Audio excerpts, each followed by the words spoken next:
Bismillahirrahmanirrahim. Assalamualaikum warahmatullahi wabarakatuh.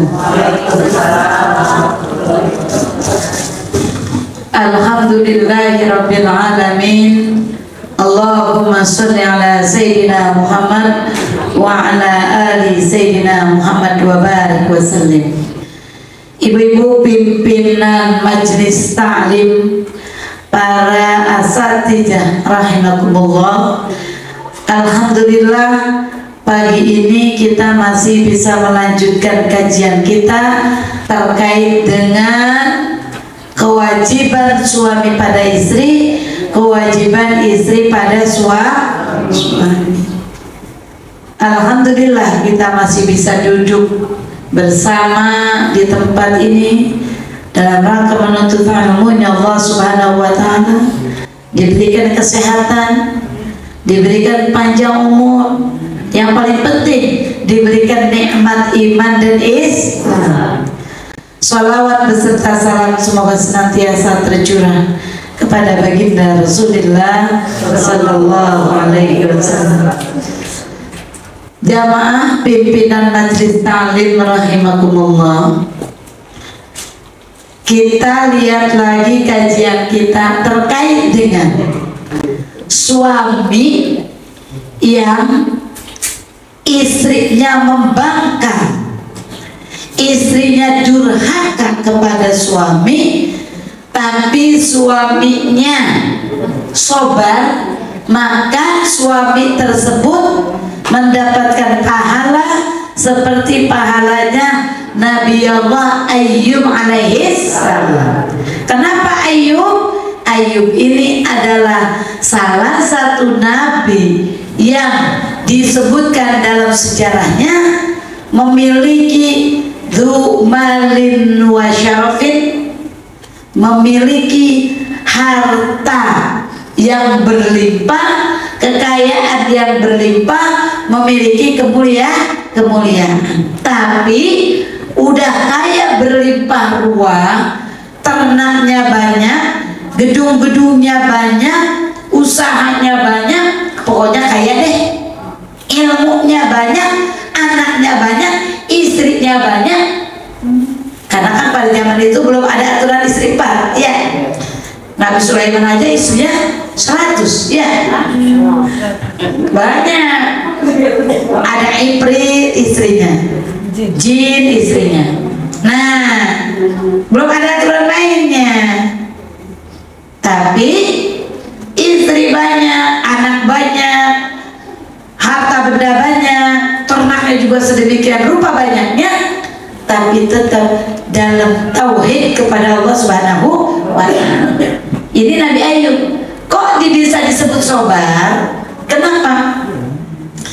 Karena harta banyak, anak istri banyak, tapi dia lidahnya, dirinya, jasadnya masih terus syukur dan ibadah yang tidak henti kepada Allah Subhanahu wa Ta'ala. Kalau kita udah rada kayaan dikit, udah kagak ingat tuh sama Allah. Udah kayaan dikit, rada sombong. Udah kayaan dikit, kagak mau membantu saudara. Udah kayaan dikit, nggak mau dipanggil yang tadinya encing, yang tadinya bibi, yang tadinya kakak, dipanggilnya maunya jadi tante. Jadi om. Kayak Abi tuh, Abi dipanggilnya macam-macam. Abi, om, bapak, haji. Jadi tergantung situasi manggilnya. Nah, itu tadinya berpakaiannya asal jadi, kan udah kaya. Tadinya jilbabnya rapi, kan udah kaya, dibelit-belit tentu jilbabnya. Jadi ribet pakainya. Ya, tadinya asal jadi, bergaul, masih mau ngaji, arisan, bareng-bareng, udah kaya.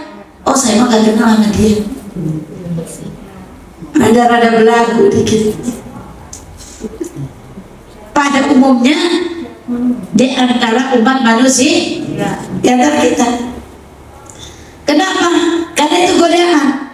Nabi Ayub alaihissalam luar biasa, beliau segala apapun yang ada di dunia ini dia miliki, boleh dikata, tapi dia tetap dalam iman, dia tetap dalam takwa, dia tetap dalam syukur dan sabar, dalam syukur, dalam tauhid, dalam ibadah, tidak pernah henti beribadah, bertakwa. Terus udah kelihatan belum kesabarannya? Belum. Kenapa? Karena belum diuji. Ahasiban nas ayyutraku ayyaqulu amanna wa hum la yuftanun, kata Allah. Surat apa tuh? Al-Ankabut 1 dan 2. Alif Lam Mim. Ahasiban nas ayyutraku ayyaqulu amanna wa hum la yuftanun. Nanti ibu cari surat Al-Ankabut 1 sampai 2 buat ibu ngaji di jamaah. Apa itu? Apakah manusia itu mengira ahasiban nas ayyutraku ayyaqulu, mereka ditinggalkan begitu saja ketika mereka berkata ayyaqulu amanna, saya beriman, saya takwa kepada Allah, saya Islam, saya iman. Islam sama iman beda ya. Apakah mereka ditinggalkan begitu saja? Ayyaqulu amanna, mereka katakan dirinya iman, wa hum la yuftanun, dan mereka enggak diuji. Jadi kalau kita diuji, baru punyaan dikit, banyak orang yang hasut sama kita.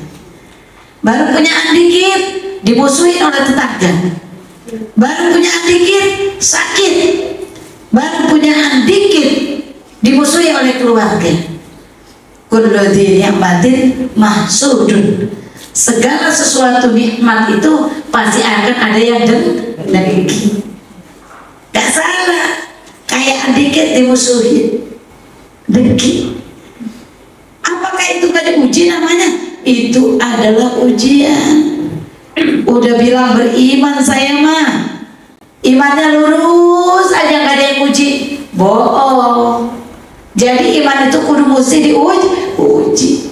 Nah, malaikat ini kagum dengan Ayub.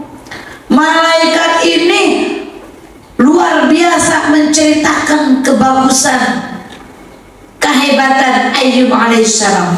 Hebat tuh Ayub, udah kaya, istrinya banyak, anaknya banyak, gedungnya banyak, ternaknya banyak, masih tetap takwa, tauhid, zikir, syukur kepada Allah. Maka mari sama-sama, kata para malaikat, kita bersolawat kepada Nabi Ayub alaihissalam. Rupanya setan itu ngintip. Setan la yahjubu syaitan, tidak ada halangan bagi setan untuk mendengarkan apa-apa yang ada di langit dan apa-apa yang ada di bumi. Jadi setan mah ngedengar apa yang diomongin di langit, apa yang diomongin di bumi. Setan mah orang yang ngomong berbisik saja dia tahu. Orang setan yuwaswisu fi sudurin. Nah, di dalam hati kita adanya, pada diri kita tuh setan banyak.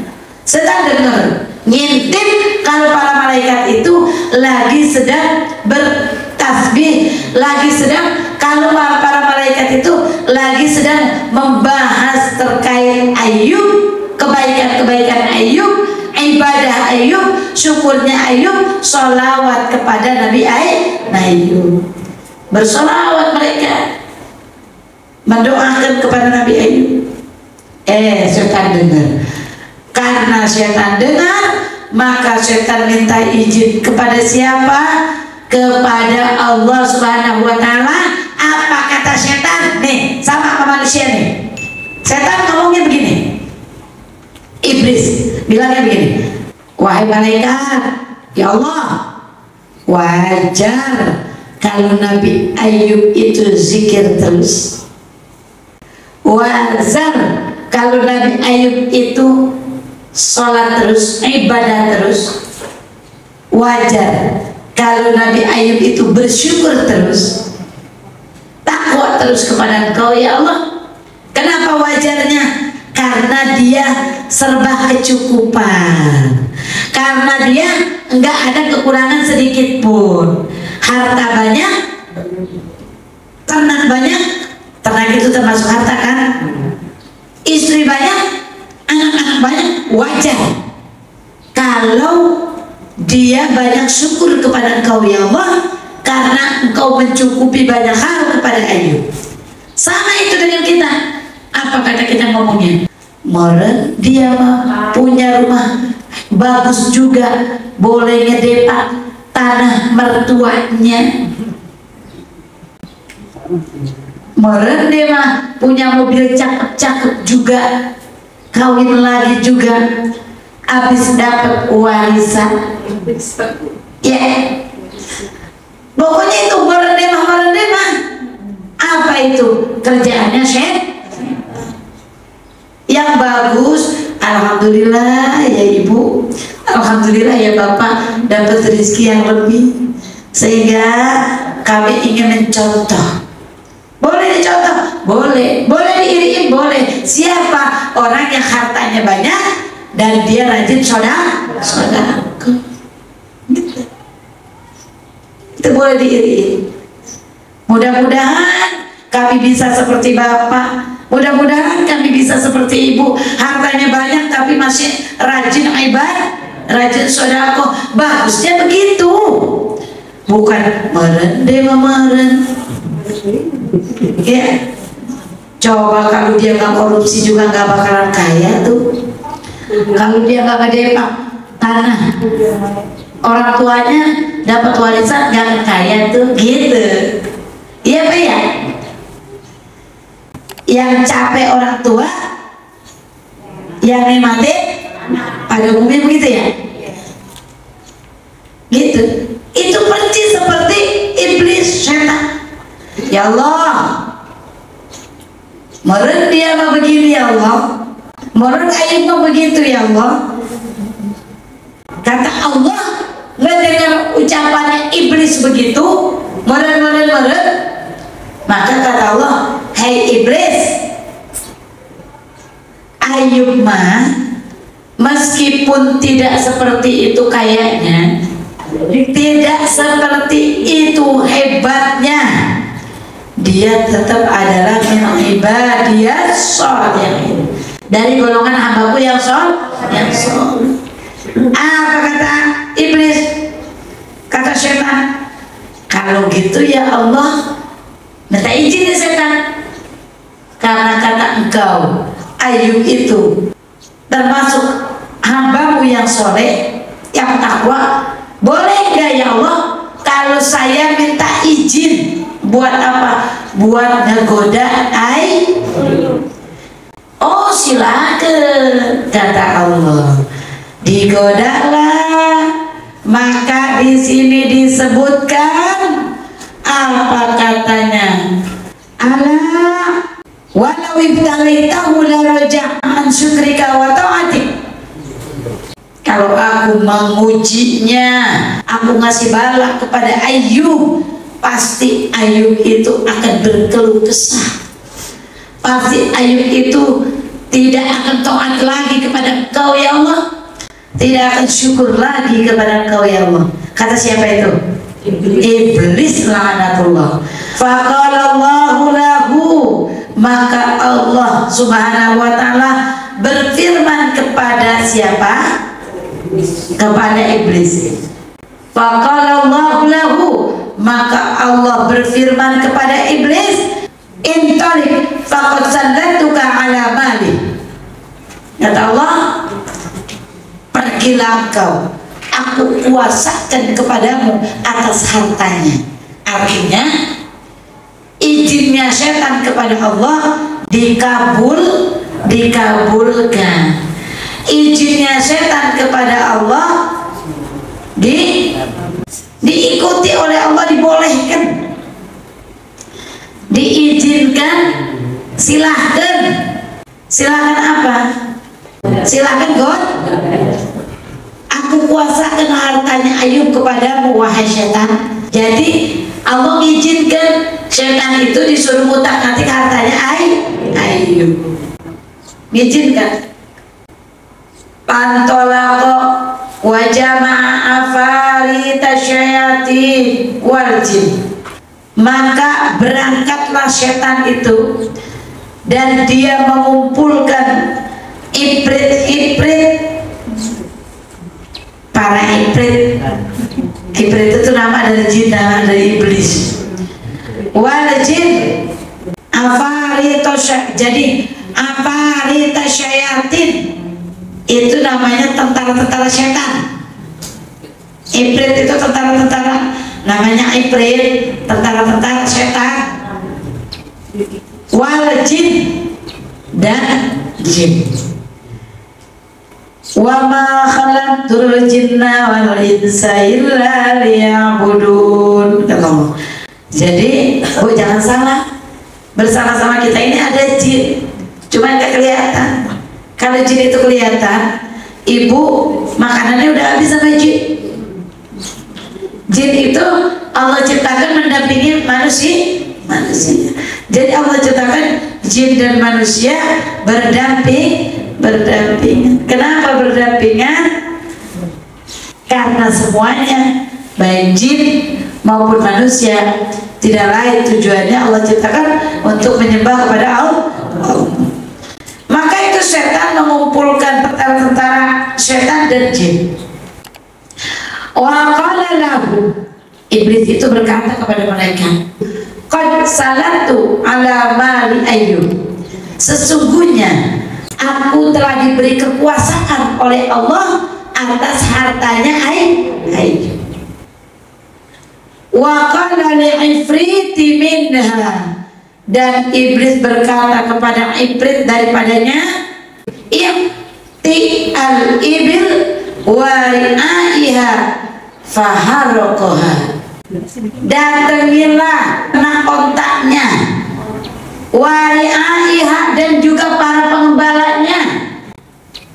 Disuruh didatengin tuh, disuruh didatengin oleh para ifrit jin. Kamu datengin dia semuanya, ternak-ternaknya, ibil, ontak-ontak. Paling mana kan ontak? Di Arab, di kita mah kagak laku. Wari'aiha, dan pengembalanya. Fa'arrokoha, itil ibil wari'aiha fa'arrokoha, datangilah ternak untanya dan para pengembalanya, maka bakarlah mereka semuanya. Summaja iblis ila Ayyub, kemudian iblis itu datang kepada Nabi Ayyub alaihissalam. Siapa iblis? Biangnya, pimpinannya. Iblis datang kepada Nabi Ayyub alaihissalam. Ngapain datang kepada Nabi Ayyub alaihissalam? Mau ngelaporkan, Ayyub, ontamu udah pada habis. Bukan cuma ontanya doang, para penggembalanya juga bakar. Fawajadahu qa'iman yusalli, maka iblis mendatangi Ayyub walhal Ayyub sedang berdiri lagi sholat. Ayyub berdiri lagi sholat.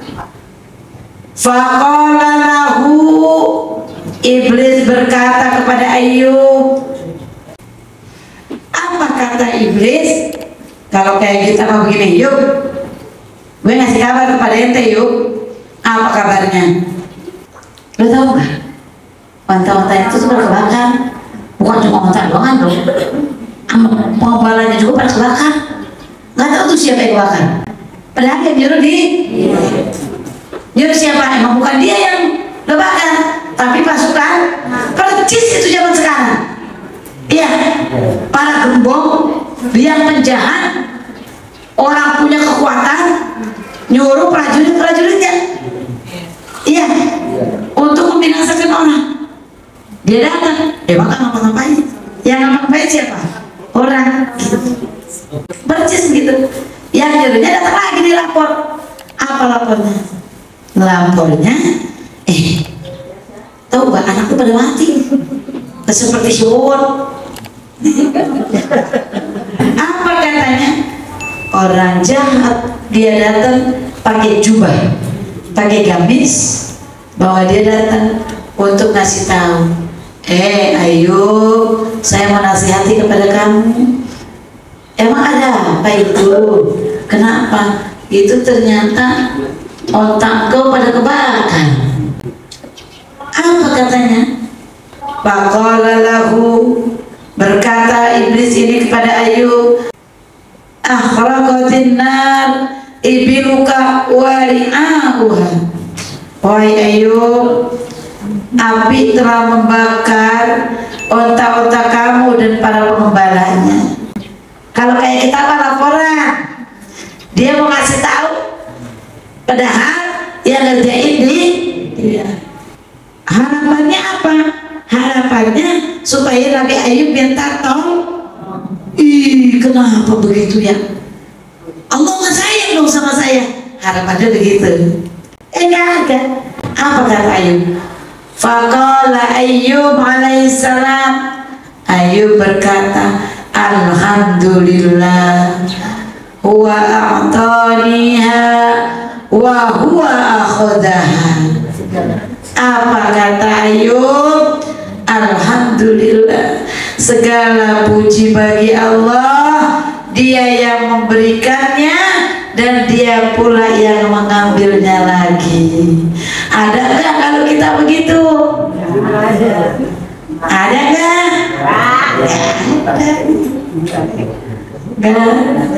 Summa fa'ala mithla dzalik. Kemudian setan melakukan lagi hal yang sama. Setan melakukan lagi hal yang sama bil ghanami wa ri'atiha, dengan ternak kambingnya Ayub dan para pengembalanya. Tsumma jaa ila Ayub, kemudian dia datang lagi pada Ayub. Wa qala lahu, iblis berkata kepada Ayub, nasabatirri zar'aka. Hai Ayub, angin telah menghabiskan tanaman kau. Angin putik beliung dihabiskan. Angin telah menerpa tanaman-tanaman engkau, hai Ayub. Maka Ayub pun jawab, fahamidallah wa asna alaihi. Maka segala puji bagi Allah, dan Ayub pun memuji kepada Allah Subhanahu wa ta'ala. Kesel gak tuh setan, iblis? Sewot, jengkel, gregetan. Tsumma qala iblis, ya Allah, kalau begini caranya, kasih kekuasaan kepadaku yang lainnya. Minta lagi iblis kekuasaan kepada Allah. Wa zalzala bihimul qasra wa qallabahum alaihim. Maka digoncangkannya itu gedung-gedungnya anak Ayub dan dibolak-balikan kepada mereka. Pamatu jami'an, maka semuanya meninggal dunia, semuanya wafat. Siapa wafat? Anak-anak Ayub. Tsumma jaa Ayub wa akhbarahu bimauti waladihi. Kemudian iblis itu datang lagi kepada Ayub dan memberikan kabar kepadanya bahwa anak-anaknya pada meninggal. Fastaghfaro, maka Ayub pun beristighfar, mohon ampun pada Allah Subhanahu wa ta'ala. Sampai di situ belum kita tuntaskan urusan Ayub, karena nanti kita akan berbicara terkait setan iblis mengganggu jasadnya Nabi Ayub sampai akhirnya menjadi kalwaraq, daun-daun yang dimakan ular. Kita tutup dengan doa kafaratul majlis. Subhanakallahumma wa bihamdik asyhadu an la ilaha illa anta astaghfiruka wa atubu ilaik. Kurang lebih mohon dibukakan pintu maaf yang seluas-luasnya. Assalamualaikum warahmatullahi wabarakatuh.